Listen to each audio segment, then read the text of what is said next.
నేను ఇక్కడి నుంచే మాట్లాడతా, పర్వాలేదా? నా బతుకంతా ఇలాగే అయిపోయింది. 40 సంవత్సరాల క్రితం ఇలాగే వెనక నుంచి తోశారు, ఇప్పుడు ఇక్కడికి వచ్చి పడ్డాను. ఇప్పుడు ఏంటి ఒక్కొక్కళ్ళు ఎంతసేపు మాట్లాడుతున్నారో అనుకున్నా.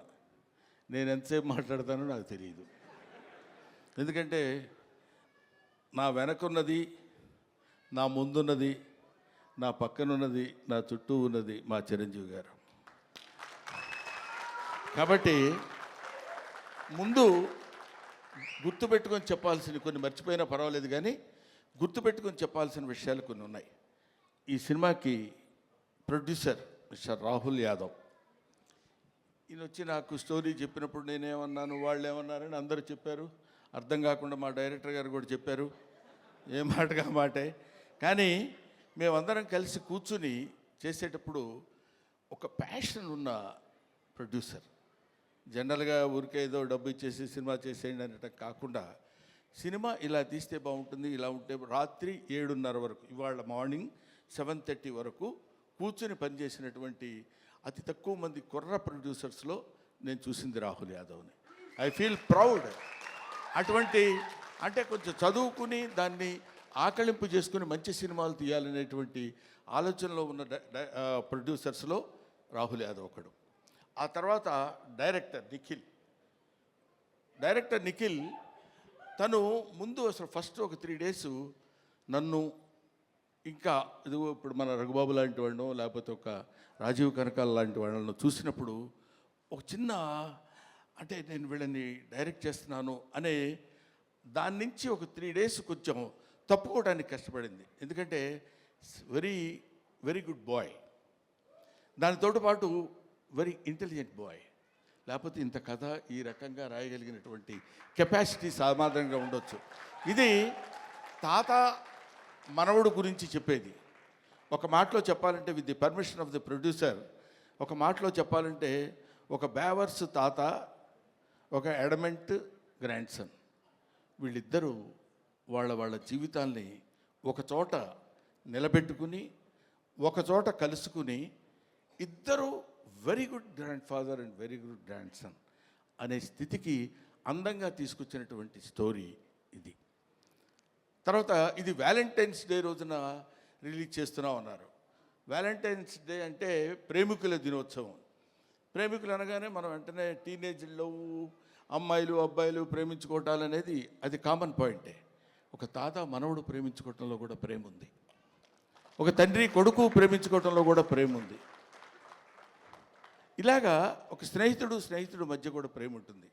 అది ప్రేమ ఈజ్ యూనివర్సల్. అది రేపు తాత మనవడిద్దరి మధ్య ఉన్నటువంటి ప్రేమ గురించి చెప్పే రోజున February 14th ఈ సినిమా రిలీజ్ అవుతుంది.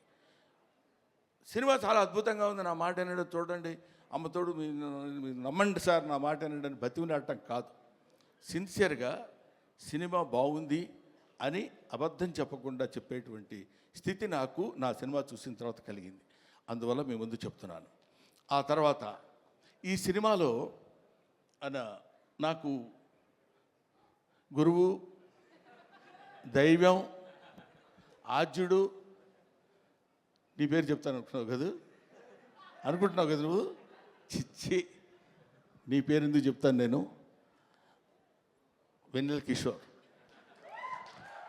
అతను ఇందాక ఊరికే కావాలండి కామెడీగా అన్నాను కానండి, మనిషి చాలా అంటే ఎక్కువసేపు ఆయన కామెడీ చాలా బాగా చేస్తాడు, ఈ సినిమాలో అద్భుతంగా చేశాడని చెప్పడం కంటే, ఈ కథ ముందు రాహుల్ యాదవ్ గారు ఆయనకు వినిపించారు, హీరోగా ఉండండి మీరు చేయండి అని.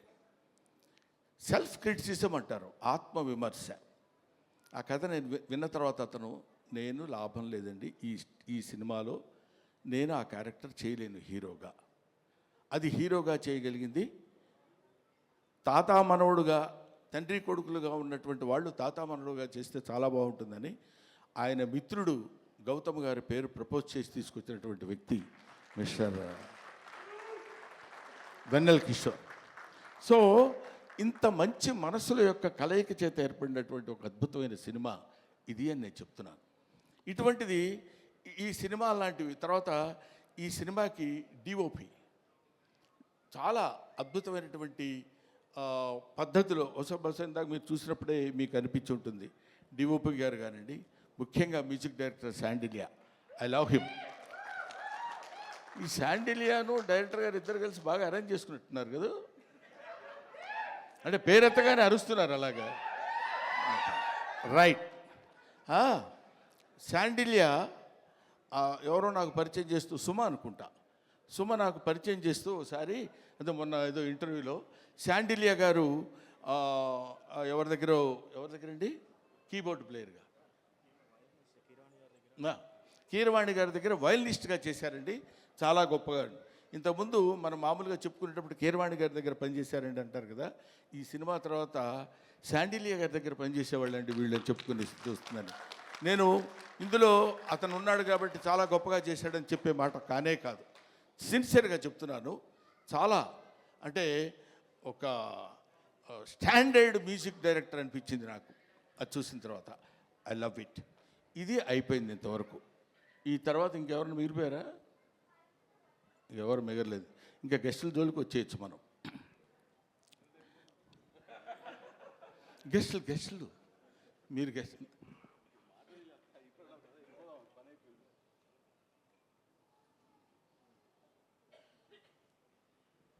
అది ఇప్పుడు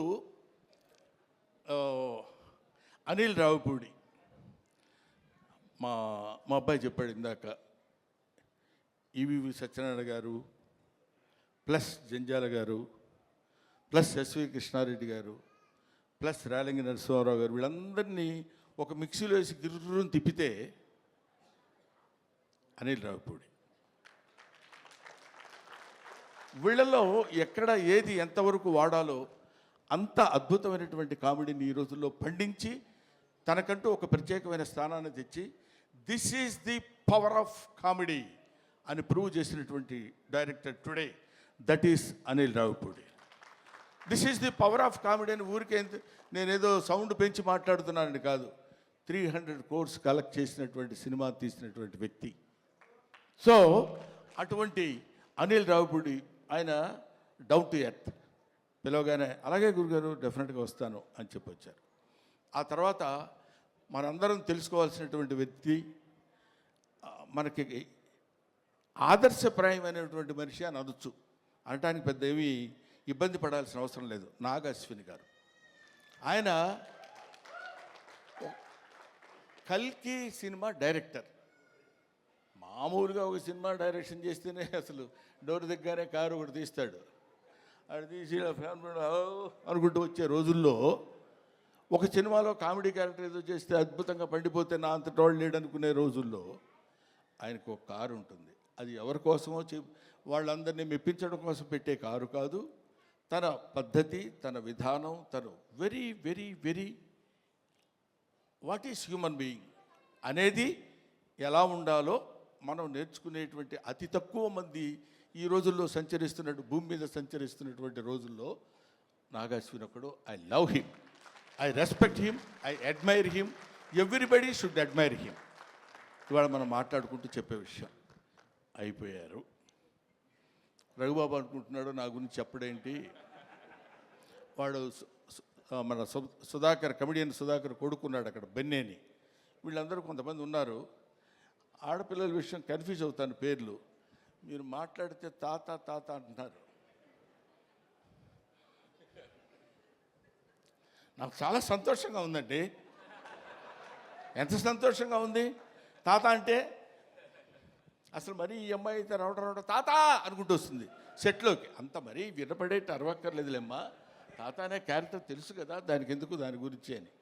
సరే, ఆడపిల్లలు వాళ్ళ మేరకు అందరి చేత అద్భుతంగా నటింపజేయించినటువంటి దర్శకుడికి, వాళ్ళకి అవకాశాన్ని కల్పించినటువంటి ప్రొడ్యూసర్ గారికి, అందరికీ నా హృదయపూర్వకమైన నమస్కారాలు తెలియజేసుకుంటూ, ఎవరినైనా మర్చిపోయి ఉంటే క్షమించండి, లేకపోతే లేదు, అది మీ ఇష్టం, నేను దానికి ఏం చెప్పలేను. పోతే one and only that is megastar Chiranjeevi. Megastar Chiranjeevi గారి గురించి కోర్స్ ఆయన గురించి మాట్లాడటానికి నా ఒక్కడికే క్వాలిఫైడ్ మ్యాన్ అనుకుంటున్నాను. ఆయన 40 సంవత్సరాల సుదీర్ఘమైన ప్రయాణం ఆయనతో నా 4 decades. ఆయన ఖైదీ సినిమా చూడటం కోసం భీమవరంలో, అప్పుడు అత్తిరి కాలేజీలో లెక్చరర్గా చేసేవాడిని. భీమవరం వచ్చినప్పుడు పని మీద హడావుడిగా వెళ్ళిపోయి ఆ సినిమా చూసి వచ్చి ఎవడో కుర్రాడు భలే చేస్తున్నాడు రా అసలు ఏదండి అదే చెప్తున్నాను. భీమవరం నేను అత్తిలి అంటే ఒక it's neither village Nar A town కావాలనుకుంటే కొంచెం సిటీ లాంటి ప్లేస్ కావాలనుకుంటే భీమవరం వెళ్ళేవాళ్ళం. అప్పుడు నా మిస్సెస్ ప్రెగ్నెంట్గా ఉంది. ఏడ్రా ఎక్కడ నేను గబుక్కుని ఎవరినో చూపించినట్టు ఉన్నప్పుడు తను తీసుకుని భీమవరం వెళ్ళి భీమవరంలో చెకప్ చేయించుకొని అది పాజిటివ్ వచ్చింది అనగానే గబ పరిగెట్టుకుంటూ ఆవిడని లాక్కుని ఆల్మోస్ట్, ఎందుకంటే ఆ సినిమాలో ఫస్ట్ ఫైట్ బిగినింగ్లోనే ఫైట్ ఉంటుంది, ఇది ఖైదీ ఫైట్. అంతవరకు అట్లాంటి ఫైట్ చూసిన వాళ్ళు లేరు. ఇవాళ చిరంజీవి గొప్పోడయ్యాడు, చిరంజీవి చాలా గొప్పోడయ్యాడంటే he's the trend setter. Trend setter అంటే మనం to be frank with you, fights అంటే ఒక రకంగా చూసినటువంటి వాళ్ళం, ఇదేంటి ఇలా కూడా ఫైట్స్ చేయొచ్చా, ఇలా కూడా చేస్తారా అనేటువంటి ఒక దిగ్భ్రాంతిని కలిగించినటువంటి ఆనాడు ఒక ఫైటర్, ఒక ఫైట్ మాస్టర్స్కి ఈయనకి ఏం చెప్పాలి అనేటువంటి ఆలోచనలో పెట్టినటువంటి వ్యక్తి చిరంజీవి గారు. ఆ రోజు ఖైదీ నుంచి ఈ రోజు వరకు ఆయనతో ఎన్నో ఎన్నో ఎన్నో ఎన్నో సినిమాలు చేశాను. అది పక్కన పెడితే ఆ తర్వాత కొంతమంది, ఇప్పుడు నేను కొన్ని ఫంక్షన్స్కి ఆయనతో పాటు అప్పట్లో ఘరానా మొగుడులో అది గుంటూరులో జరిగింది, 100 days ఫంక్షన్ గుంటూరులో జరిగితే మొత్తం అంటే కనుచూపు మేరకు, ఇప్పుడు ఇట్లా కూర్చున్నప్పుడు ఇది ప్యాంటు ఇది షర్టు ఇట్లాగా కనపడేది కదా, అలా కనపడలే. ఇక్కడి నుంచి చూస్తే అన్ని తలకాయలు అలా అలా అలా కదులుతున్నట్టున్నాయి, 1 ఎకరం 2 ఎకరాలు. అది Chiranjeevi charisma on the stage. అది నేను చూశాను కాబట్టి నేను ఒక్కడే ఆ విషయం చెప్పగలను. అది ఆయన కారులో లక్కీగా ఏంటంటే అప్పుడు బ్రహ్మానందం చిరంజీవి గారికి చిన్న అల్సేషన్ డాగ్లా ఉండేవాడు. అంటే ఆయన రక్షిస్తాడని కాదు, ఆయన కారు ఎక్కితే గబుక్కని డాగ్ కూడా ఎక్కి కూర్చుంటుంది. అది Brahmanandam place on those days. అక్కడి నుంచి ఆయన ఎక్కిన బస్సులో బెజవాడలో స్టే చేసి గుంటూరు వరకు వస్తున్నప్పుడు బెజవాడ నుంచి గుంటూరు వరకు జనం బస్సు పక్కన ట్రైన్స్లో దాన్ని ఏమంటారు మోటార్ సైకిళ్ళ మీద వాటి మీద వీటి మీద వెనక ఏమైనా అయిపోతామేమో అన్న భయం కూడా కలిగే రోజుల్లో అది ఆయన చరిష్మా. కాలు కదిపితే 2 రాష్ట్రాలు, ఇవాళ 2 రాష్ట్రాలు, ఒకప్పుడు ఆంధ్రప్రదేశ్ గిల్ల గిల్ల గిల్ల గిల్ల కొట్టుకునేది. చిరంజీవి డాన్స్ అంటే ఇది కదా చిరంజీవి డాన్స్ అని అనుకునేవాళ్ళు. డాన్స్ సాంగ్ చెయ్యటం అంటే that credit goes to Chiranjeevi only, one and only. ఆ తర్వాత ఫైట్స్, తర్వాత కొన్నాళ్ళు మాకు భయం వేసింది, మా బొచ్చల్లో రాయేస్తాడేమో అని. అంత బాగా కామెడీ చేస్తాడు ఆయన. అది చూడండి, అది ఏమీ ఎరగనట్టు అట్లా ఫేస్ పెట్టి ఇలా అన్నట్టు, ఎంత మేమందరం సరదాగా కామెడీ సార్ ఏ కిషోర్ నువ్వు కూడా చేసినట్టున్నావు కదా, ఏముంది సార్ అన్నట్టు ఉంటుంది. కానీ మన భయాలు మనకు ఉంటాయి.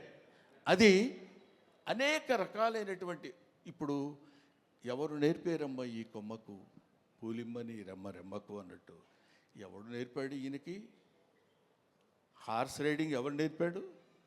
ఇవాళ నేర్చుకుంటానికి వాళ్ళ ఫాదర్ హార్స్ రైడింగ్ నేర్చుకోరా అని చెప్పి అక్కడికి పంపించరా, తనే నేర్చుకున్నాడు. కొదమ సింహంలో అలా పట్టుకుని కౌబాయ్ లాగా క్యాప్ పెట్టేసి వెళ్ళిపోతున్నాడంటే దట్ ఈస్ చిరంజీవి. అసలు బంగారు కోడి పెట్ట అన్నప్పుడు ఇదిగో ఇది 25 years బ్యాక్ చరిత్రని ఇప్పటి వరకు మీరు గుర్తుపెట్టుకుని ఉన్నారు. That is Chiranjeevi. ఊరికి నేను చిరంజీవిని పొగట్టడం కోసం నేను ఇవాళ రమ్మలేదు. ఆయన వాళ్ళు యాక్సెప్ట్ చేసి ఇక్కడికి వచ్చి ఏది చేసినా అదొక అద్భుతం, ఏది చేసినా అదొక ఆశ్చర్యం.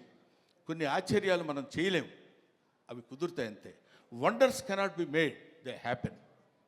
అటువంటి ఆశ్చర్యకరమైనటువంటి జీవితాల్లో జన్మల్లో ఒక జన్మ చిరంజీవి గారిది. ఇంకా చాలా చాలా చెప్తూ, అందుకనే ఆయన్ని ఊరికినే చాలా గొప్పవాడండి చాలా గొప్పవాడని కాకుండా కారణ జన్ముడు అనటానికి రీజన్ అది. ఇటువంటి కారణాల వల్ల పుట్టినటువంటి వ్యక్తి. ఇందాక నుంచి ఇప్పుడు ఆ అమ్మాయి మాట్లాడుతున్నప్పుడు చిరంజీవి గారు మిమ్మల్ని చూస్తూ అని కళ్ళ నీళ్ళు పెట్టేసుకుని ఆ యాంగ్జైటీ, ఎక్సైట్మెంట్ నేను చూశాను చాలా చోట్ల. ఆయన పక్కనే ఉంటుండేవాడు కదా, వెళ్ళినప్పుడు ఏమన్నా వచ్చేసి గడగడ పడుకుని ఇలాంటివి ఎన్ని ఎన్ని ఎన్ని ఎన్ని చూశాడు. ఆయన చూడని చరిత్ర, ఆయన చెప్పని చరిత్ర, ఆయనకి తెలియని చరిత్ర. That is Chiranjeevi. ఈరోజు చిరంజీవి గారు ఇంకొక విషయం చెప్పేసి బోరు కొడుతున్నారా అనిపించుకోవడం కోసం చెప్పా. ఇంకో విషయం ఏంటంటే, నేను కింగ్ ఇండియన్ సినిమా కాదు, కింగ్ ఆఫ్ వరల్డ్ ఫిలిం. ఇవాళ కాదు, నేనేదో ఊరికనే మీరు ఇండియా అన్నారు కాబట్టి నేను వరల్డ్ అందామని కాదు. ఇలాంటి మూమెంట్స్ కొన్ని లక్షల మూమెంట్స్ చేశాడు. ఊరికే చిరంజీవి గారి గురించి ఇంకా ఎంతో గంటలు గంటలు గంటలు గంటలు చెప్పినా సరిపోదు. ఒక్క విషయం చెప్తున్నా, మొన్న ఈ మధ్య వచ్చినటువంటి Guinness book of world record గురించి. ఒక సాంగ్లో కొన్ని మూమెంట్స్ ఉండాలి. అలాంటి మూమెంట్స్ ఇప్పుడు మీరు ఒకసారి చిన్నపిల్లలే ఉంటే గుర్తుంటుందో లేదు తెలియదు కానండి, రగులుతుంది మొగలి పొద, ఆ పాటలో బా ఏంటిది బాడీయా లేకపోతే ఏదన్నా ఒక రబ్బర్ ఇదే అనేటువంటి స్థితిలో ఆ సాంగులో ఉన్న మూమెంట్స్ మాత్రమే మనం చూసి కౌంట్ చేసుకోగలిగాం. ఒక్కొక్క మూమెంట్ ఓకే చేయడానికి ఆ కొరియోగ్రాఫర్ ఎన్ని టేక్స్ చేస్తుంటాడో ఆలోచించండి. హీరోయిన్ తప్పు చేసినా చేయాలి, ఆయన తప్పు చేసినా చేయాలి, పొరపాటు జరిగితే చేయాలి. అలాంటిది ఒక్కొక్క పాటలో కొన్ని 500 సార్లు 1000 సార్లు రిహార్సల్ చేసి ఉంటాడు ఆయన. అలాంటి పాటలు ఎన్ని సినిమాల్లో చేసి పాట, డాన్స్, కొరియోగ్రఫీ అంటే చిరంజీవి. కొత్త వాళ్ళు ఎవడన్నా వచ్చాడంటే ప్రభుదేవాకి ఆ రోజుల్లో చెప్పి దా నువ్వు చెప్పు చెయ్యి ఏం చేస్తావని జగదేక వీరుడు అతిలోక సుందరిలో చేస్తుంటే అది ఈయనకి ఏం చెప్పాలి ఎలా చెప్పాలి అనే లారెన్స్ మాస్టర్ దగ్గర నుంచి తిప్పలు పడ్డాయి నాకు తెలుసు. అటువంటి చిరంజీవి గారి గురించి ఇంకా చాలా చాలా చెప్పచ్చు. ఇప్పుడు ఎంత ఎదిగినా అంత ఒదిగి ఉండేటువంటి మనస్తత్వం కలిగిన వాడు చిరంజీవి అంటానికి నా బిడ్డ విషయంలో జరిగిన చిన్న సంఘటన చెప్తాను. ఇంతటితోటి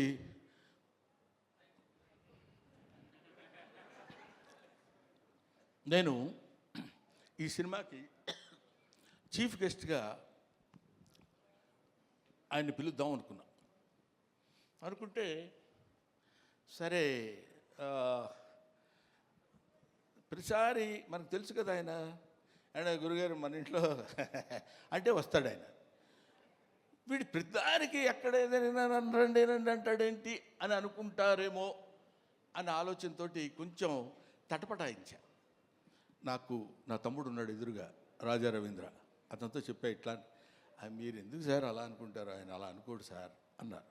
అయినా నాకు కొంచెం చాలక ఎవరినన్నా పిలుద్దామా, ఎలాగన్నా ఎవరన్నా వస్తే బాగుంటుంది కదా అనుకుంటే ఈ విషయం తను చిరంజీవి గారికి చెప్పాడు.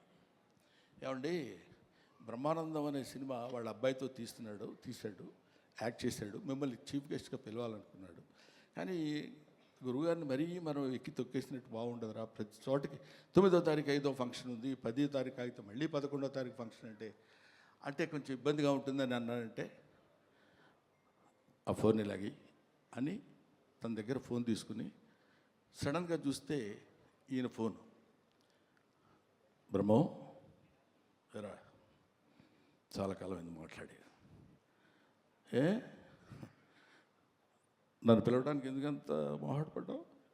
లేదు నేను ఇటు సైడ్ నుంచి అంటే మాట ఇంకా ఇక్కడి నుంచి వాయిసే ఒకటి, దానిలో చేసిన తప్పు ఇంకోటి, ఈ రెండు కలిపి లేదు గౌతమ్ నీకు బిడ్డ, నాకు బిడ్డ లాంటి వాడేరా, నువ్వేమి ఆలోచించొద్దు, నువ్వు ఎక్కడో టైము రాజా రవీంద్రకి చెప్పు, నేను వస్తున్నాను, you just note it down, that is Chiranjeevi. ఆ చిరంజీవి అంతెత్తు ఒక విశ్వనట వ్యాప్తంగా వచ్చినటువంటి, విశ్వమంతా విహరించినటువంటి ఒక అద్భుతమైన వృక్షం కింద మనకి కల్పవృక్షం కింద కనపడ్డా. కల్పవృక్షం అనే పదం ఎందుకు వాడాను, పిచ్చి పిచ్చిగా ఆయన పొగట్టం కోసం మాట్లాడే మాట కాదు. ఎంతమంది వెళ్ళి చేయి జాబడిగితే ఉత్త చేతులతో పంపించిన వాడు కాదు చిరంజీవి, అది తెలుసు. అవన్నీ పక్కన పెడితే ఎవడు బాధ అంటే, ఆయన పాపం బోళా శంకరుడు అని నేనంటే ఒకసారి తిట్టాడు, నన్ను మామూలుగా తిట్టలేదు, అన్నవే ఏం బోళా అంటే అన్నారు. ₹1,00,000 వెళ్ళి అయ్యా కొంచెం దానం చేయండి అన్నారు అనుకో, అరే వీడు నన్ను మోసం చేయడానికి 1,00,000 అడుగుతున్నాడు రా, వీడికి 50 ఇచ్చి పంపిస్తాను. కానీ వాడికి తెలుసు వాడికి కావాల్సింది 50. అంటే ఇచ్చేటువంటి గుణం అలా ఉందంటానికి, ఇంత మనం చూస్తున్నటువంటి చిరంజీవి ఇంత గొప్పవాడు, ఇంత గొప్పవాడు, ఇంత గొప్పవాడని మనం అనుకుంటానికి, అంత విస్తరించినటువంటి ఆ చెట్టు ఎన్ని దశాబ్దాలుగా భూమితో పోరాడి పోరాడి పోరాడి తను భూమి నిండా విస్తరించుకుని పోయి, అది మనకి కనపడదు. ఆయన పడినటువంటి శ్రమ మనకి కనపడదు. ఆయన భూమిలో విస్తరించడానికి తన వేళని ఎలా అయితే లోపలికి పంపించుకున్నాడో మనకు తెలియదు. పైకి కనిపించినటువంటి ఒక అద్భుతమైన వృక్షం మాత్రమే కనిపిస్తుంది. అటువంటి మన 2 రాష్ట్రాలకి, మన భారతదేశానికి, లేకపోతే మన ఇంకొక ఇట్లాగా హద్దులు ఉన్నటువంటి వ్యక్తి కాదు చిరంజీవి. హద్దులు లేనటువంటి అమితమైనటువంటి మహనీయుడు చిరంజీవి. ఆయన వచ్చి ఆ రోజు నన్ను ఎట్లా అయితే చెయ్యి పట్టుకుని, మొట్టమొదటిసారి నేను విమానం ఎక్కింది ఆయన తీసుకెళ్ళినప్పుడే, నాకు తెలియదు అంతవరకు, చెయ్యి పట్టుకొని ఫ్లైట్ ఎక్కించి తీసుకొచ్చారు. ఇవాళ నా బిడ్డని చెయ్యి పట్టుకుని ఇప్పుడు ఈ విమానం ఎక్కిస్తున్నారు. Thank you very much, thanks a lot.